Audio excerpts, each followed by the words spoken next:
tema kita malam ini mukjizat Al-Quran pelancar rezeki. Yang pertama surat Al-A'raf ayat 204. Al-A'raf 204. Al-A'raf 204. A'udzubillahi minasyaitonirrajim. Wa idza quri'al Qur'an, kalau Quran dibacakan, fastami'u lahu, dengarkan baik-baik, wa ansitu, diam, la'allakum turhamun, maka kamu mendapatkan rahmat Allah Subhanahu wa taala. Ada rumah besar. Rumah besar itu namanya rahmat. Di dalam rumah besar ini ada kamar-kamar kecil. Ada ruang tamu, ada dapur, ada garasi, ada kamar tidur, ada kamar anak, ada toilet. Rumah besarnya namanya rahmat, kasih sayang Allah. Kita bernapas, kita hidup, kita ada, kita masuk surga, kita bisa beramal, itu semuanya karena rahmat Allah. Nah, di dalam salah satu kamar, dalam satu rumah ini ada satu kamar, namanya kamar rezeki. Di dalam rezeki ini ada rak-rak lagi, ada lemari-lemari kecil lagi. Badan sehat, rezeki. Mau ngaji, rezeki. Punya uang, rezeki. Punya anak, rezeki. Istiqomah, rezeki. Saya ulang sekali lagi. Rumah besar namanya rahmat. Rahmat Allah. Di dalam rumah besar ini ada kamar, namanya kamar rezeki. Di dalam kamar ini ada lemari-lemari kecil. Lemarinya ini anak, istri, istiqomah, mau ngaji, selamat dari riba, itu namanya rezeki. Jadi apa hubungan rezeki dengan Al-A'raf 204? Wa idza quri'al Qur'an, kalau ada orang baca Quran, kalau dibacakan Al-Quran, fastami'u lahu, dengar baik-baik, wa ansitu, diam, la'allakum turhamun, kamu dapat rahmat. Enggak ada disebut dapat rezeki, karena rezeki bagian dari rahmat Allah Subhanahu wa ta'ala. Saya hari ini baca Quran 2 juz, kok enggak dapat rezeki Pak Ustadz? Kawan saya enggak baca Quran, kok dapat rezeki? Karena kita menganggap rezeki itu duit. Padahal diselamatkan dari musibah itu rezeki. Ada kawan yang nggak baca Quran, dapat duit. Duitnya duit haram. Itu bukan rezeki namanya. Itu namanya azab. Itu namanya fitnah. Fitnah itu artinya azab. Dari subuh sampai maghrib, nggak ada tuh kelihatan rezeki. Kamu nggak buat dosa, itu rezeki. Jadi luruskan dulu pemahaman kita tentang rezeki. Nggak tertarik melihat barang haram, itu rezeki. Nah, jadi berislam ini meluruskan mindset cara berpikir. Ada orang mati-matian memperjuangkan yang haram. Tapi bisa kita dibuat, kita sendiri pun bingung, kok nggak tertarik ya nengok yang haram. Itulah rezeki. Oke. Nanti kalau nggak paham, ganjal, gantung, nanti kita bahas dalam dialog. Yang kedua, surat Ar-Ra'du ayat 28. Surat Ar-Ra'du ayat 28. Surat Ar-Ra'du ayat 28. Ala bidzikrillahi tatma'innul qulub. Dengan mengingat Allah, hati jadi tenang. Membaca Al-Quran itu membuat kita mengingat Allah. Jadi ketika kita sedang membaca Al-Quran, hati kita jadi tenang. A'udzubillahi minasyaitonirrajim. Bismillahirrahmanirrahim. Alif lam mim. Dzalikal kitabu la raiba fihi hudal lil muttaqin.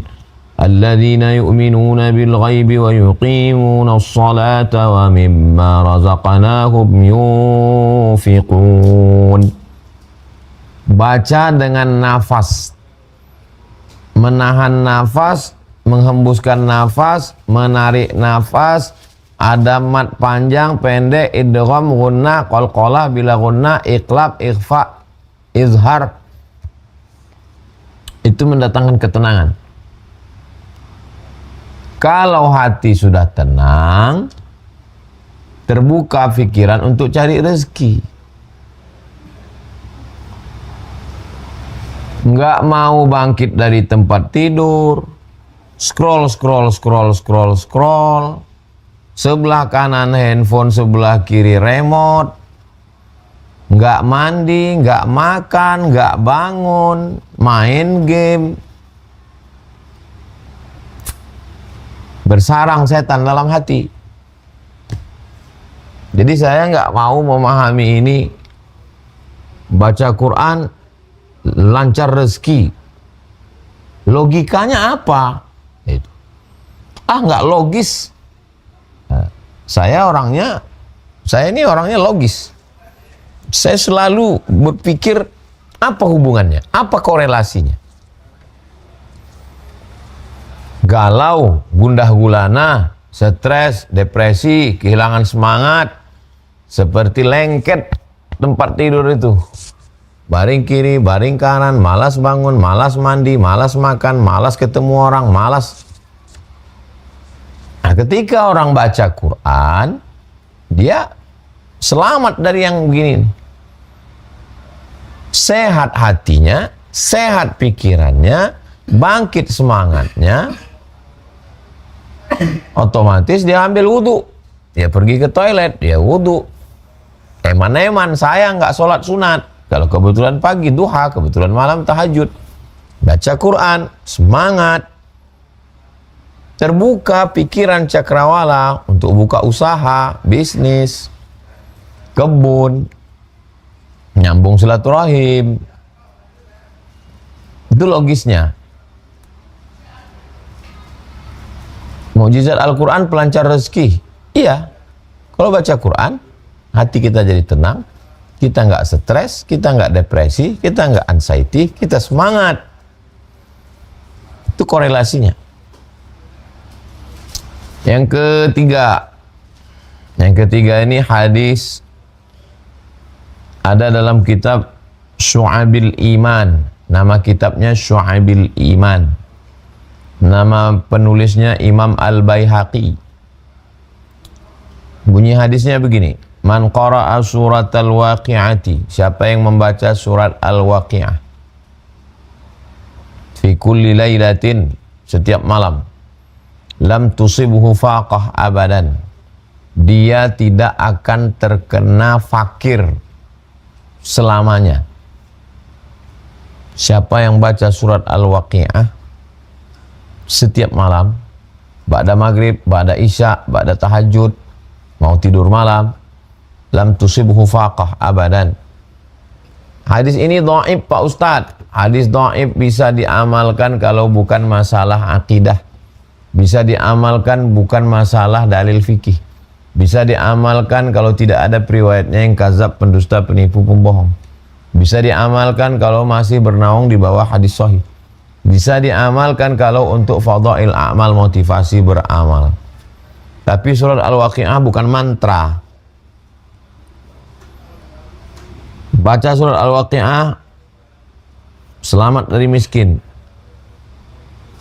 Bim salabim abrakadraba. Bukan begitu. Surat Al-Waqi'ah itu kalau dibaca, dipahami, itu membangkitkan semangat untuk usaha.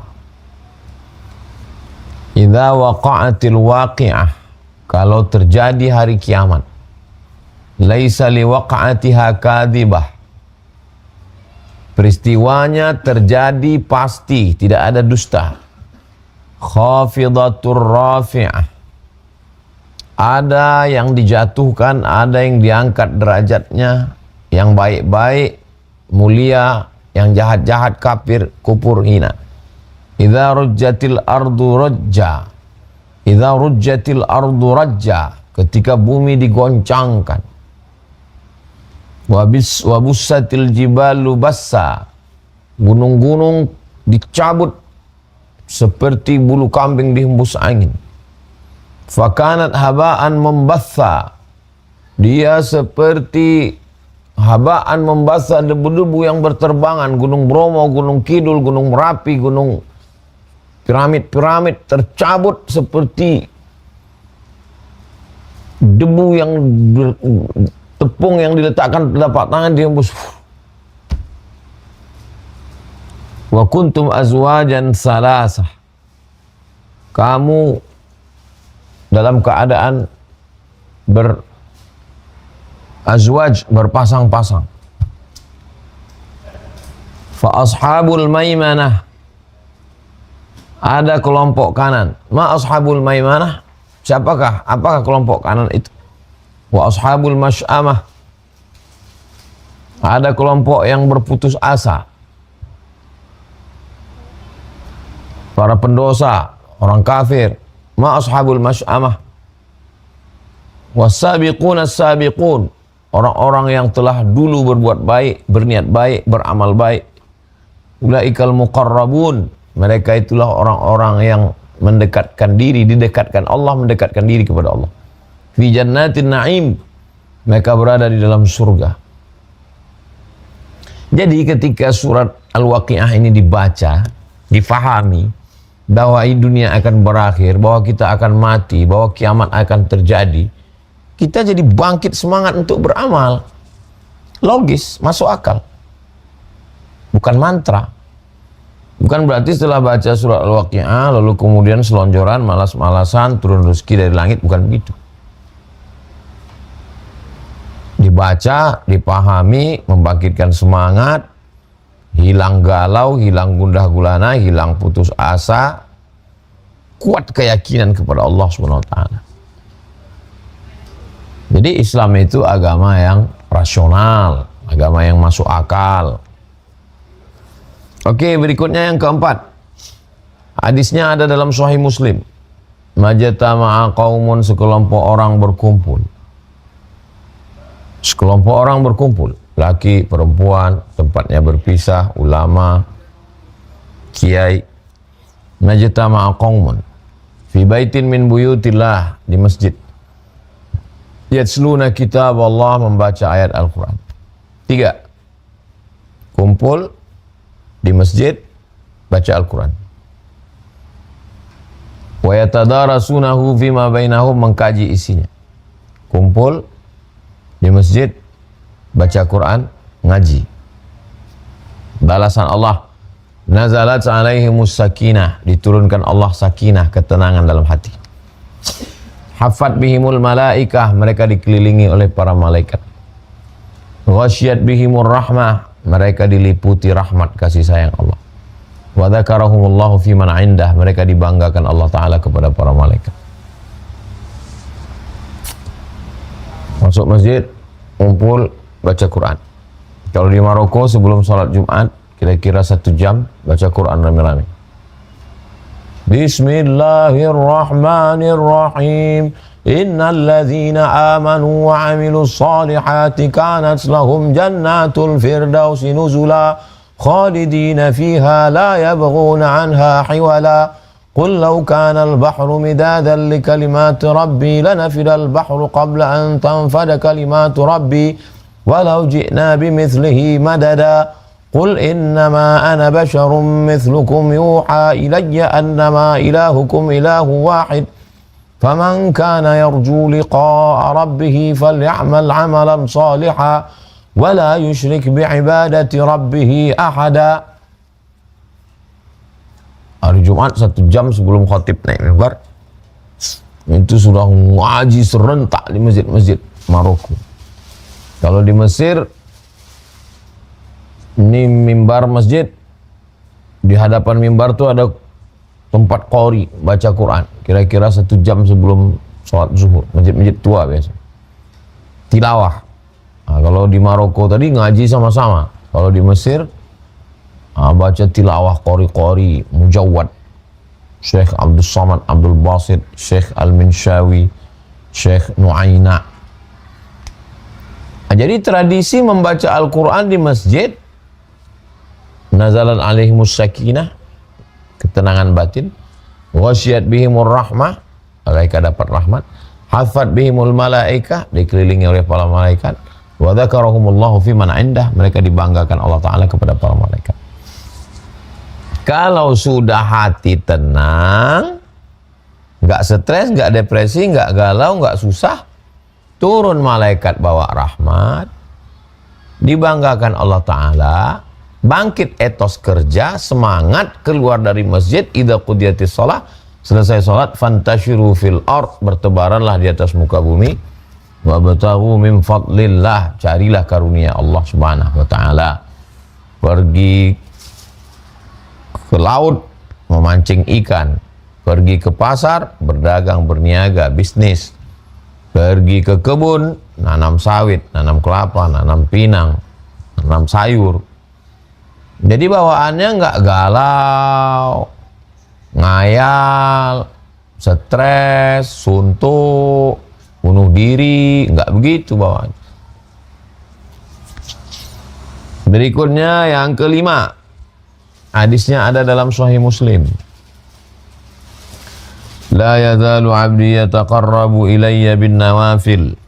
Hambaku mendekatkan diri kepadaku hatta uhibbah, sampai aku mencintainya. Hambaku mendekatkan diri kepadaku sampai aku mencintainya. Fa idza ahbabtuhu, kalau aku sudah jatuh cinta kepadanya, kalau aku sudah sayang kepada hambaku itu, aku akan menjadi matanya. Dia melihat dengan pandangan Allah, artinya nggak ngelihat yang haram. Aku akan menjadi tangannya, dia memegang dengan pegangan, maksudnya sesuai dengan tuntunan Islam, nggak mungkin menggunakan tangan megang yang haram. Aku akan menjadi kakinya. Jangan bayangkan Allah punya kaki, laisa kamitslihi syai'un, Allah tidak sama dengan apapun. Walam yakul lahu kufuwan ahad, Allah tidak selevel dengan apapun. Maksudnya tidak melangkahkan kaki kepada yang haram, tidak menggerakkan tangan tanda tangan pada yang haram, tidak melihat kepada yang haram. Dengan apa kita bisa sampai ke level itu? Ya dengan amalan sunat. Apa di antara amalan sunat? Baca Quran. Jadi saya ke kediaman Sayyid Ahmad bin Sayyid Muhammad bin Sayyid Alawi bin Sayyid Abbas Al-Hasani Al-Maliki. Habis sholat maghrib, mereka duduk ramai-ramai, baca Al-Mulk, baca Yasin, baca Ratib, baca zikir. Nah, jadi memang tradisi membaca Al-Quran ini adalah membangkitkan semangat, menghilangkan galau. Kalau sudah semangat, terjalin silaturahim, hilang suuzon, maka insya Allah dibukakan Allah pintu rezeki. Yang terakhir, yang ke-6. Yang ke-6 adalah doa yang diajarkan oleh Nabi. Hadisnya ada dalam Sunan Musnad Ahmad bin Hanbal. Ada dalam Musnad Ahmad bin Hanbal. Allahumma inni a'udzubika minal hammi, selamatkan aku dari kesusahan, wal hazan, kesulitan, wal ajz, lemah, wal kasal, malas, wal jubni, pengecut, wal bukhli, bakhil, pelit, kikir, medit, kedekut, wa ghalabatid daini, dililit utang, wa ghalabatir rijal, dikuasai orang lain. Dengan apa mengusir yang 8 ini? Dengan baca Quran. Membaca Quran itu membangkitkan semangat. Kalau kita kurang semangat membaca, dengarkan orang lain baca. Dengar MP3, dengar qori-qori ngaji, supaya selamat dari ham, hazan, ajz, kasal, jub, bukhl, wadal aidaini, wa ghalabatir rijal.